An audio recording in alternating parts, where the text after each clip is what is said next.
Coming up on the Inside Indiana Business Television podcast, Eli Lilly makes a breakthrough in treating the coronavirus. A nonprofit helps those in need find meaningful work. Trendiana looks at homegrown holiday gift ideas.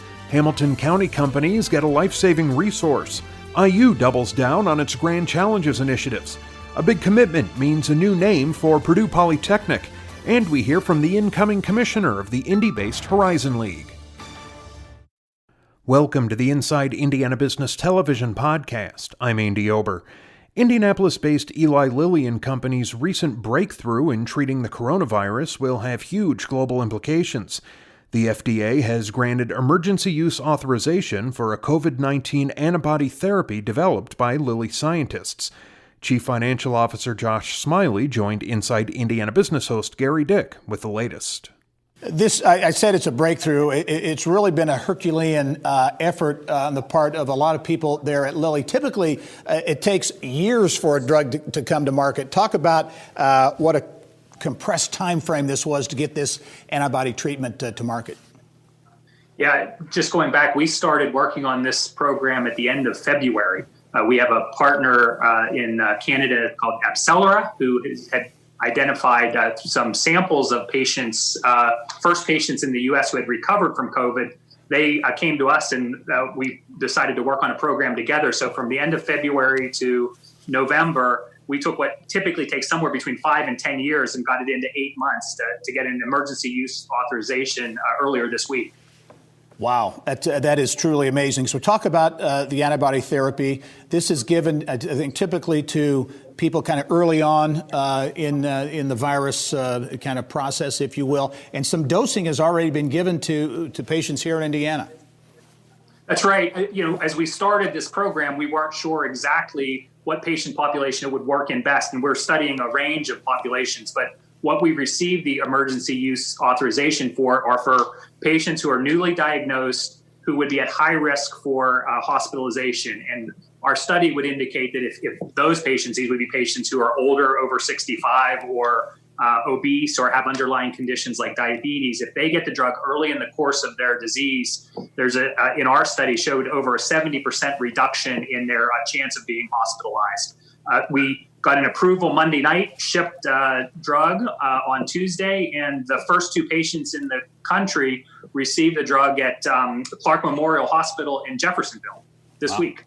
Yeah. In terms of the production, that's being done, as I understand it, at a plant in New Jersey. Talk about how many doses the government has purchased so far, and ultimately how many more you think you'll be producing and sending in the months ahead. That's right. As I mentioned, we've had to move fast. So right now we're working in one facility in Branchburg, New Jersey, which has the capacity to produce up to 1 million doses this year. Next year, we have 4 more facilities that will come online and will be able to produce a lot more. But for this year, the government, the U.S. government has contracted to purchase 300,000 units or doses. The first 88,000 we shipped on Tuesday. And again, the opportunity would be to provide up to 1 million doses this year to the U.S. government or other countries around the world if we have other emergency use authorizations. The government is also then has an option to purchase another 650,000 units or doses between now and the end of June. And again, we've got lots of capacity next year to be able to provide. This year, we're relatively limited in what we can do. Yeah, so clearly production would continue even after a vaccine or vaccines are out of the market too. Production would continue. Yeah, I mean, of course, we, like everyone else, are very anxious and we're excited by the Pfizer data on the vaccine and the other data that will come. But I think certainly between now and summer of next year, there's going to be a need for antibody treatment. And then we've got a long rollout before the world is able to fully access the benefits of vaccine. So we see this certainly as an important bridge for the next probably 12 to 18 months. Yeah, Josh, very early on in the disease, the virus, Dave Ricks, the Lilly CEO, was out front saying that Lilly wanted to really engage and be on the front lines in the fight against the pandemic. There was the drive-through testing there at the Lilly headquarters, and now obviously the antibody therapy that is out. This has been a very intentional effort, it seems to me, to really take a leadership role in the fight against COVID-19. Yeah, it's what we do, right? Our mission as a company is to make lives better for people. COVID, of course, is a very unique and a pandemic, but we've really taken all of the resources we can and put them against every way we can help. Of course, the antibody, as you mentioned, Gary, testing. We continue to look at other therapeutics that can help. We actually have another emergency use authorization for a drug that helps when patients are already hospitalized. So we really have put the full weight of our scientific and financial resources behind this.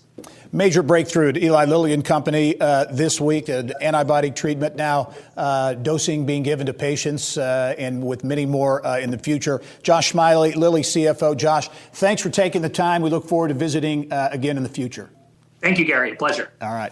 Entrepreneurs and small businesses in southwestern Indiana have a new place to gather to spark innovation and economic growth. The Pantheon in downtown Vincennes is housed in a 1920s-style theater.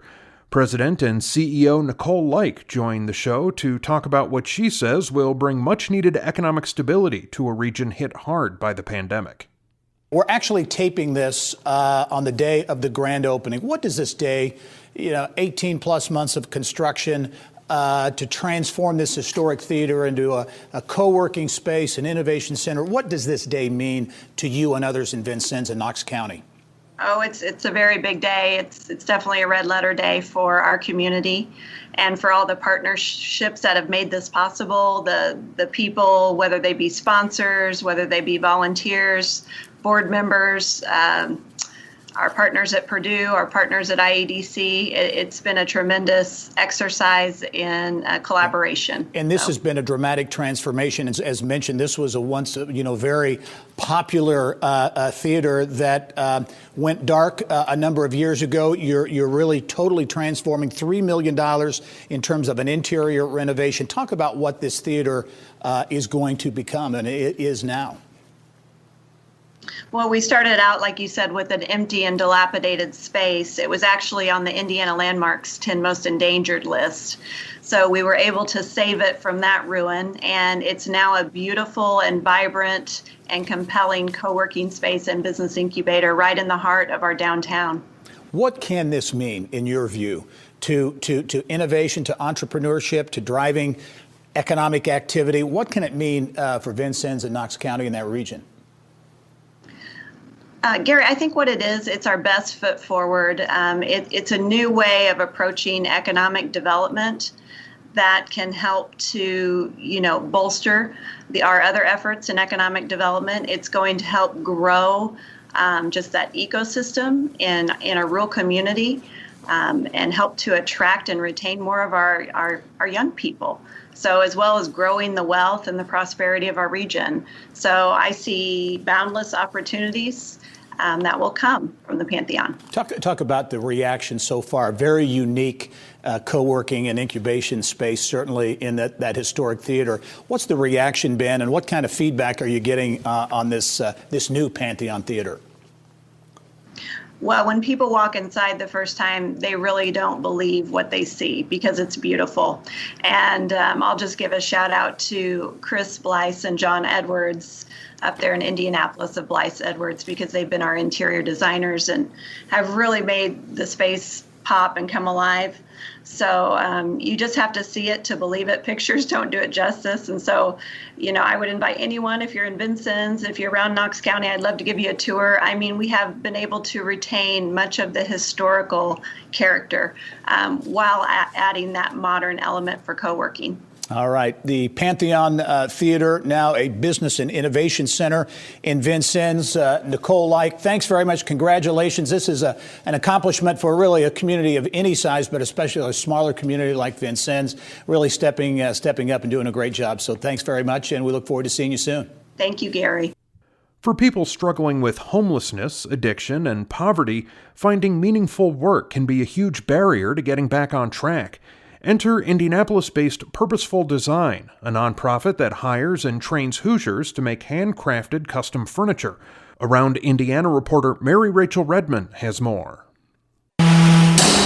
From hard knocks to handmade furniture, Purposeful Design isn't just rehabbing lives, it's building some of Indy's highest quality furniture. They're making custom furniture, beautiful, handcrafted custom furniture. We target men who have been through incarceration, homelessness, addiction, broken relationship, and who are ready to try and give life another shot. And we try to build strength into people who have really found themselves in a pretty weakened spot. I became an addict, an alcoholic. Because of that, I ended up in prison. Salesforce Tower nearly touches the heavens as Indy's tallest skyscraper downtown. And it was just 6 years ago that 45-year-old Jesse Slaw found himself homeless, sleeping on the pavement, nothing more than an outsider looking in on the hustle and bustle of one of the state's largest tech employers. Little did Slaw know then, a man named David Palmer would soon change everything. David called me up and asked me to come in. It was a wood shop. I listened to everything that I was taught, listened to everything I was told, and just moved forward. All I knew how to do was read a tape measure. I didn't know how to build anything.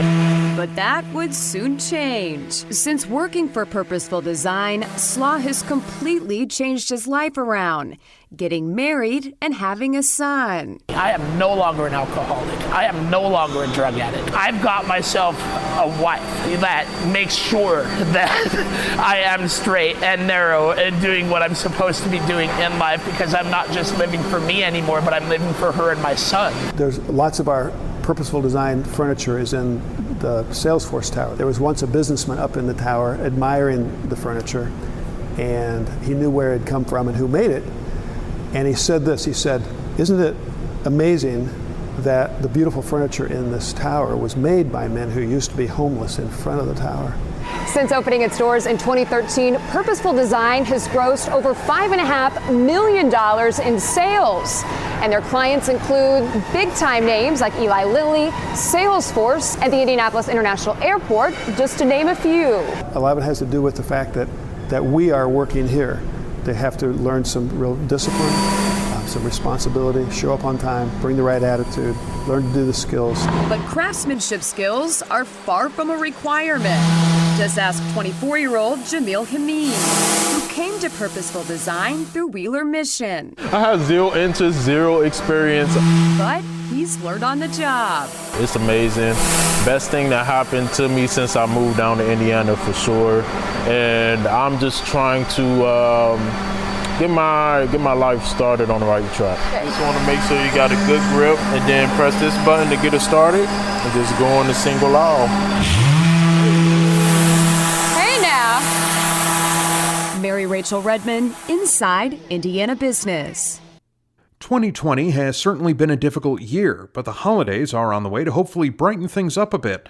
The pandemic has presented huge challenges for Indiana's small businesses, so the holidays give Hoosiers a chance to help by spending local.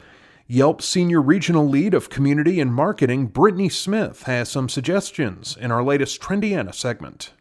Holiday shopping season is always very critical for businesses of all sizes, especially small businesses. And I guess maybe this year more than ever with the impact of the pandemic, really important that local small businesses are supported. It couldn't be more true. When you think about the statistic that the average American is spending $1,000 a year on holiday gifts, when we think about shifting that spending to Hoosier businesses, it's really neat to think about the impact each of us can have with our purchases for the holidays. Yeah. All right. Let's say you've put together another great list of places from around the state of Indiana. We begin with a little alcohol, right? Hard Truth Distilling in Nashville, which is a company doing some really, really cool things. Their business is really booming, but Hard Truth has some unique opportunities there.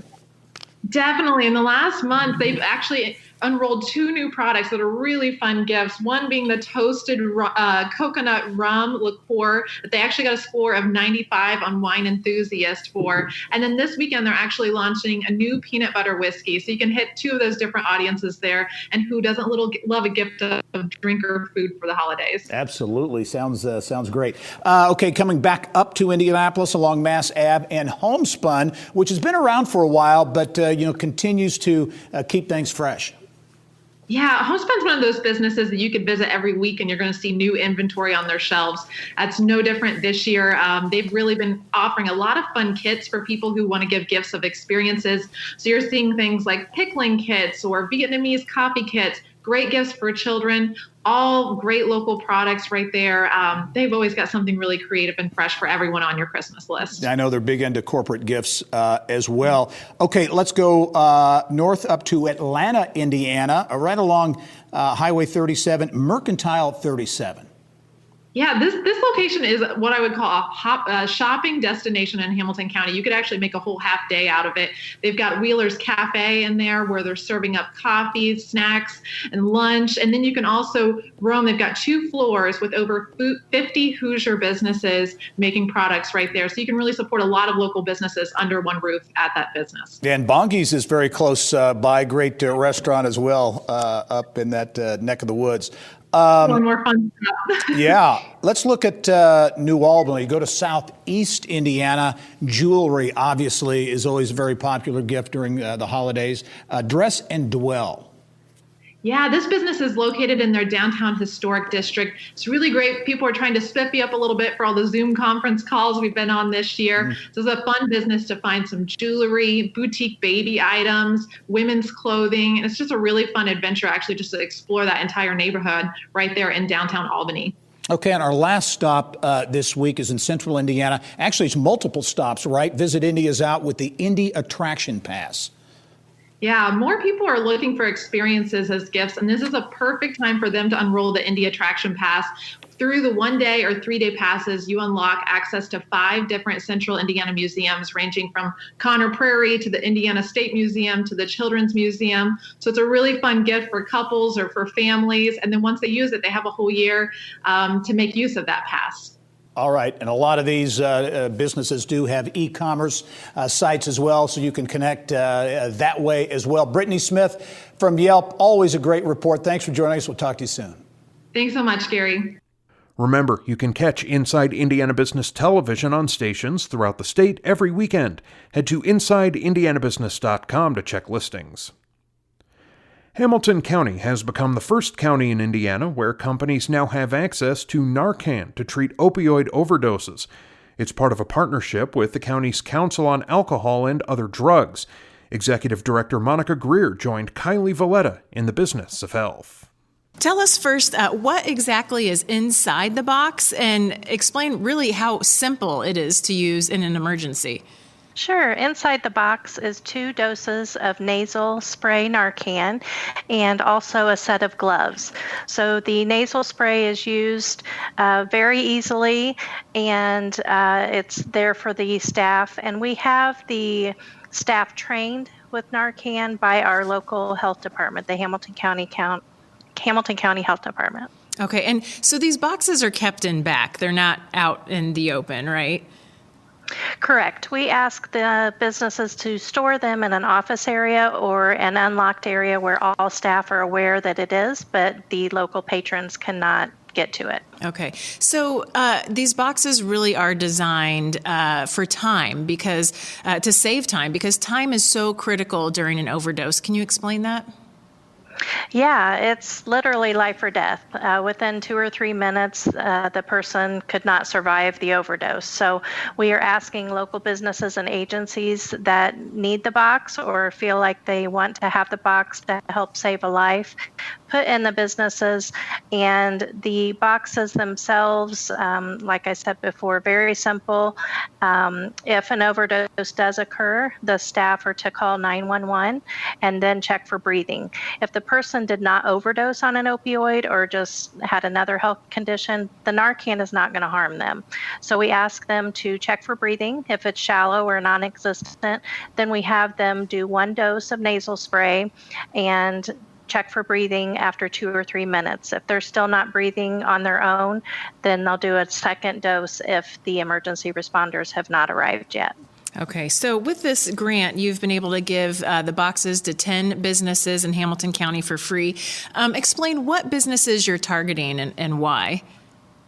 Sure. We work with the local police and fire departments in our county, and we've asked them for advice on agencies or businesses that they're aware of that they've done runs on overdoses. So we started there. We started with the education piece from them. So we targeted some businesses that had had overdoses occur in the past, and those were either restaurants or local convenience stores, hotels. So that's where we started. But we also did a media campaign to where we educated everyone in the community on the boxes in case they want to have one at their businesses as well.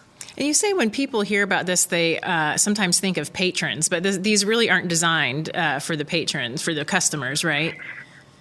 Right. It can be, if someone uses in the bathroom or something, but generally it's been staff or someone that's living in the hotel or staying at a hotel. So just what we've seen in the past has been more of staff or, like I said, someone living in a hotel room or close by. So for instance, a business may have a box of Narcan, and we've educated the community on who has the boxes.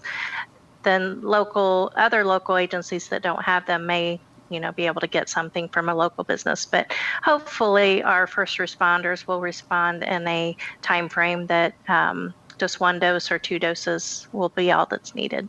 And you mentioned this box has already been used. One of the 10 boxes has already been used in an overdose situation, likely saving that person's life. What has response been like from businesses? Are they open to having these boxes on hand?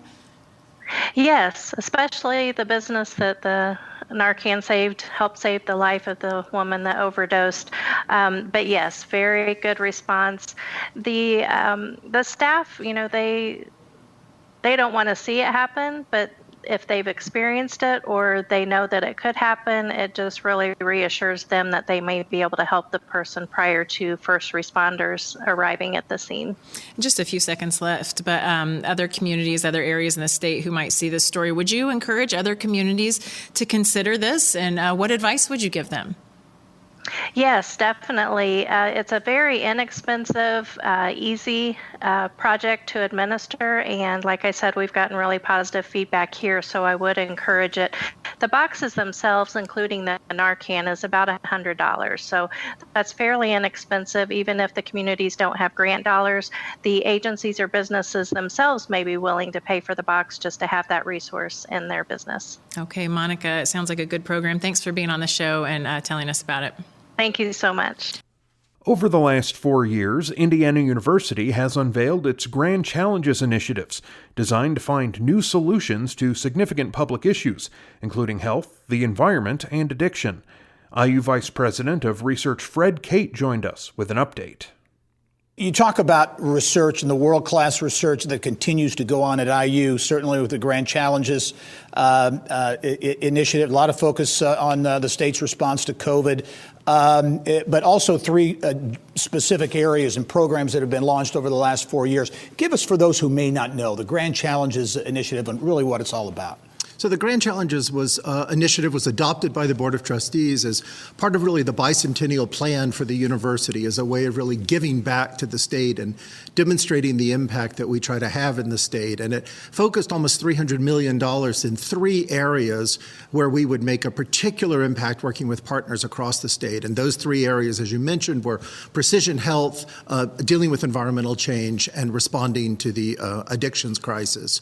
And in all 3 of those areas, what we've been trying to do is marshal the resources of the university, the entire university, so that you get a really holistic approach, working really closely with state and local government officials and with industry and with communities across the state to make a difference. Well, give us an example, because I think, we hear a lot about research and what it means and, the bottom line. I think the Grand Challenges initiative really is something that can is making a difference in communities around the state. The addictions crisis, obviously, something that's gripped the entire state, in particular in rural areas. Talk about how the research connects with communities and how that piece of research is going. Right, and let me say, I mean, we obviously think of all research as focused on making a difference. That, researchers don't do research just because they think it's interesting. But in this case, we were really focused on demonstrating that impact and being able to demonstrate it quickly, not having to wait 15 years or 20 years before we saw that impact.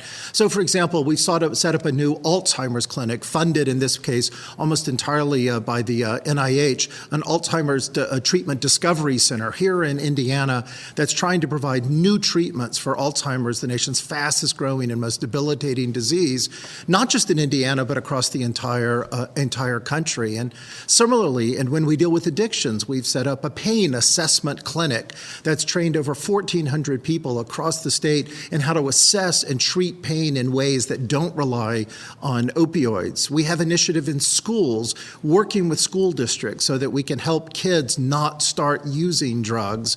And then in our Prepared for Environmental Change initiative, we're working with farmers, we're working with communities, but we have an initiative underway, for example, to create a digital map, a model of the entire Wabash River Basin, that's 60% of the entire state, that will give predictions acre by acre for the amount of water that's available now and will be there for the next 75 years. So that, again, farmers can plan, cities can plan for their use of water and where that water is going to be and not be in the future. Yeah, fascinating work being done. Do you sense, Fred, is this somewhat of a new model when you talk about research and really connecting with communities in the state and making an impact? Is this a new way of maybe doing things?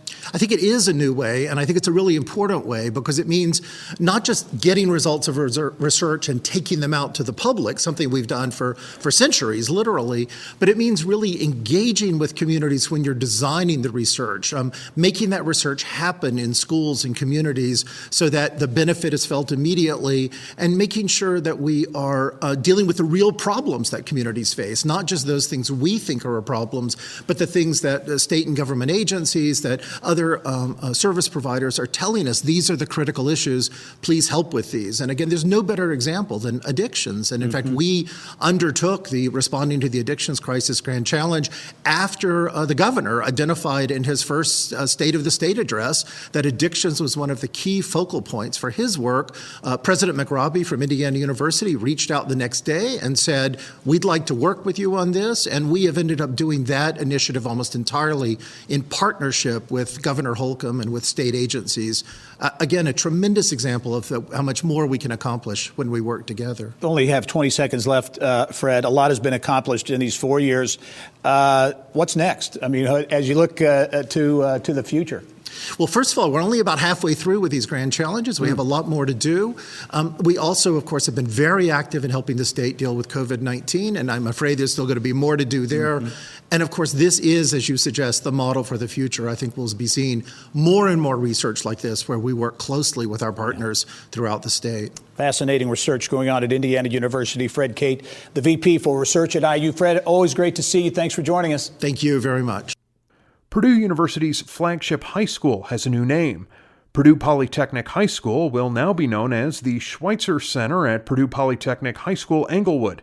It's in honor of a significant gift from Edmund Schweitzer III and his wife Beatrice Schweitzer to support the educational and career success of underrepresented students. The Schweitzers talked about their game-changing gift in our Eye on Education segment.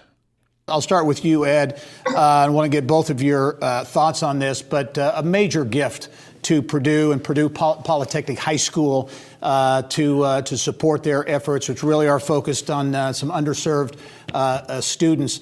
Why make the gift? Why is it important to you support education, and in particular this particular model? I think this particular model is unique to Purdue. And the idea of having Polytechnic High School so closely associated with Purdue University, and even an elementary school, a charter elementary school in the PM Mallory building. All of this comes together to do something that Beatrice and I are really keen on. We really are excited about introducing the opportunities of science and mathematics and technology to young people so that they can pursue careers in engineering and technology. Yeah, really just recently opened the old Mallory building, a totally refurbished area for Purdue Polytechnic High School. Patrice, as you look at this investment, the importance in education, I know you and really the company has a culture that supports education. Why was this important in your view? This model is particularly exciting for us because we will be able, through this kit, we will be able to reach students at younger stages. And we are excited to hopefully see them and help them all the way through college. Mm-hmm. The importance, Patrice, of corporate America, or in this case, companies here in Indiana, supporting education. How important? It's always been important to have that support, but I think perhaps now more than ever, the private sector support of education is important. Agree with that? Very much, very much. We do believe in education as a way to better our lives and also to contribute to the society and have fun, because engineers do have a lot of fun. And through this particular model, we are excited to reach out to these young people, and hopefully they will contribute back to their communities. And in this way, we will hope to change the world little by little. Yeah, and potentially create that pipeline of employees there for Schweitzer. Ed, as I mentioned in the introduction, a major new operation at Purdue's Discovery Park District there in West Lafayette. Talk about the Schweitzer Engineering Labs, the laboratories that officially opened in February. It's quite a complex. Well, thank you very much. We built a 100,000 square foot building there. We tried to make it fit in with the look of Purdue University and the red brick appeal. I hope we did a good job with that. And we really love being a part of that Lafayette, West Lafayette, Purdue University community. In that building, we are doing manufacturing, engineering services, and some research and development activities. And that's going to expand over time. And we began with a number of people who had immigrated from out west to the Midwest. And we've hired a number of local people as well. We just couldn't be any happier. The whole thing has worked out so well for our company and our employee owners. Well, talk about the business there, Ed. Purdue grad, passion for Purdue. But you've created a business model there as you look at designing and building digital products and systems that really protect power grids. Give us kind of the layman's description of what you do there at Schweitzer.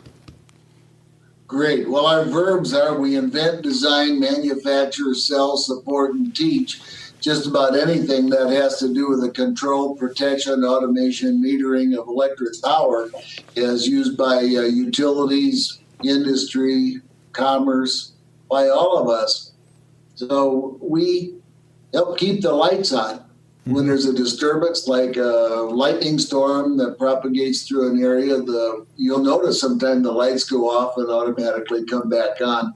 It's our protection and control systems that are performing those acts of isolating the part of the system that has problem and bringing it back as quickly as possible. All right. It is a major new operation in West Lafayette, the Discovery Park District, an emerging center at Purdue. Ed and Patrice Schweitzer, thank you very much. And again, congratulations on the commitment to Purdue Polytechnic High School as well. Thank you very much. Okay. And finally this week, the incoming commissioner of the Indianapolis-based Horizon League has an impressive resume that includes experience in sports law, consulting, and the NCAA. Julie Rowe-Lash has been selected to lead the 12-school athletic conference, which includes IUPUI and Purdue University Fort Wayne. She joined Bill Benner on Inside Indiana Sports.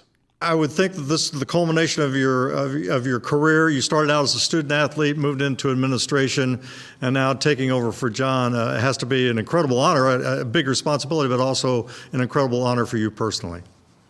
It is incredible. I mean, it's a privilege. I'm grateful. When I played college basketball a long time ago, I didn't fully appreciate that people had careers in athletics, let alone college athletics.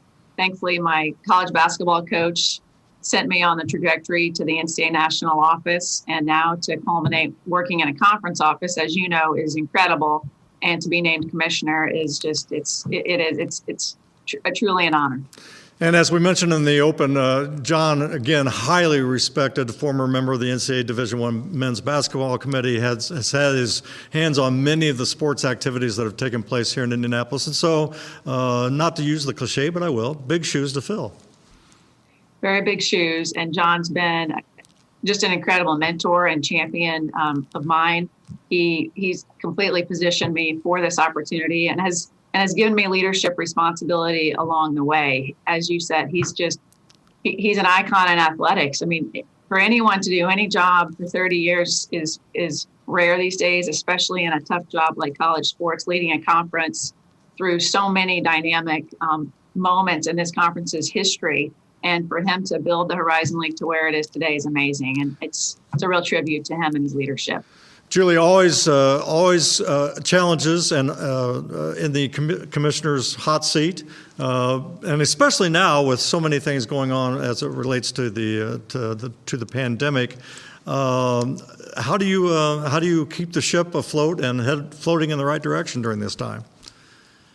You're right about the challenge, no doubt. I mean, the COVID response from our institutions, and then at the league level, and then at the national level, it is certainly the overwhelming majority of our time and energy on really focusing on how do we build a safe environment for our student athletes to compete. And the way I think we've been able to do that, including a call with our presidents this morning, as well as our athletics directors before that, is collaboration and constant communication and flexibility. And at the end of the day, we go back to what's our primary principle, and it's safety. And it's got to be sustainable, whatever path we choose.